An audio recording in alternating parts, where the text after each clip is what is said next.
اعوذ بالله من الشیطان الرجیم بسم الله الرحمن الرحیم. امید ساتم چې ټول به روغ جوړ یې.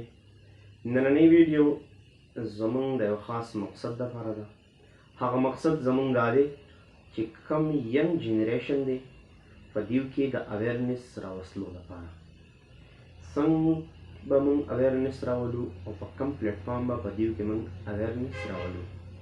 څنګه چې مونږ ګورو نن سبا هر انسان ته خاص کر سټوډنټ ته ینګ جنریشن ته دیو ته فاینانشلی ډېرې مسلې راځي.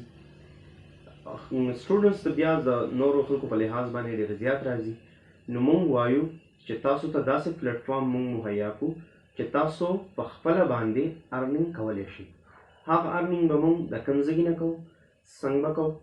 په دې کې به نه تاسو ته چېرته راتلو ضرورت وي، نه تاسو ته د ډېرې زیات فزیکل ایفورټ ضرورت وي.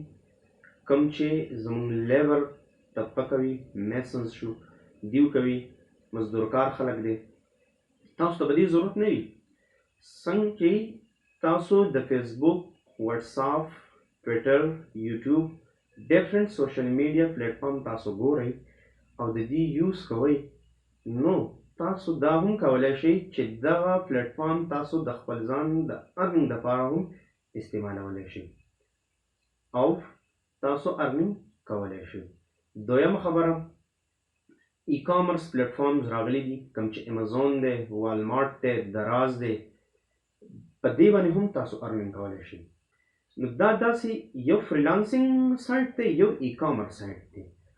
دا به انشاءالله په راروانې ویډیو کې مونږ ای کامرس ډسکس کوو، فریلانسنګ به ډسکس کوو، خو دومره مونږ نن ستاسو سره شیر کول غواړو چې آیا تاسو کې اویرنس راشي او تاسو دا وګورئ چې آیا مونږ دا کوم یوز د سوشل میډیا کو دا مونږ پازیټیو هم کولی شو. تاسو په یوټیوب باندې، په فیسبوک باندې ګورئ که نه چې لاګرز دي، هغه لاګینګ کوي. دا لاګینګ هغه کوي بېشک خپل ډیلی لایف ایکسپیرینس شیر کوي. مختلف قسم پلیټفارم تاسو وینئ که نه چې د هغې نه خلک ویډیوز کوي او هغه ویډیوز فیسبوک، وټساپ، فیسبوک، یوټیوب ته اپلوډ کوي. د هغوی نه هغو ته ارنینګ راځي. خو دا ارنینګ اوس هغو ته څنګه راځي؟ د دې د زده کولو دپاره، د دې نه ځان د خبرولو دپاره مونږ ته دومره پکار دي چې مونږ یوټیوب د یو ښه سایټ په دې باندې وګورو چې آنلاین ارنینګ څنګه کېږي د یوټیوب نه، آنلاین ارنینګ څنګه کېږي د فیسبوک نه.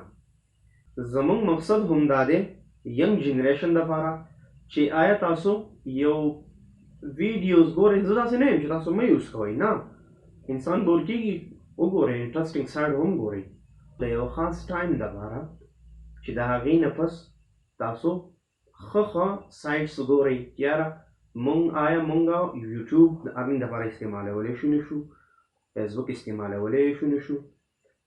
ینګ جنریشن ته دا مونږ یو ریکویسټ کوو چې کوم یوز تاسو د سوشل میډیا کوئ دا خپل پازیټیو طرف ته بوځئ. په راروانې ویډیو کې موږ ستاسو سره دا شیر کوو چې آیا د یوټیوب نه څنګه ارنینګ کېږي، د فیسبوک نه څنګه ارنینګ کېږي، فریلانسنګ پلیټفارم څنګه دي د ارنینګ، او ای کامرس پلیټفارم څنګه دي د ارنینګ. انشاءالله د نیکسټ ویډیو پورې ماته اجازت راکئ. د الله په امان.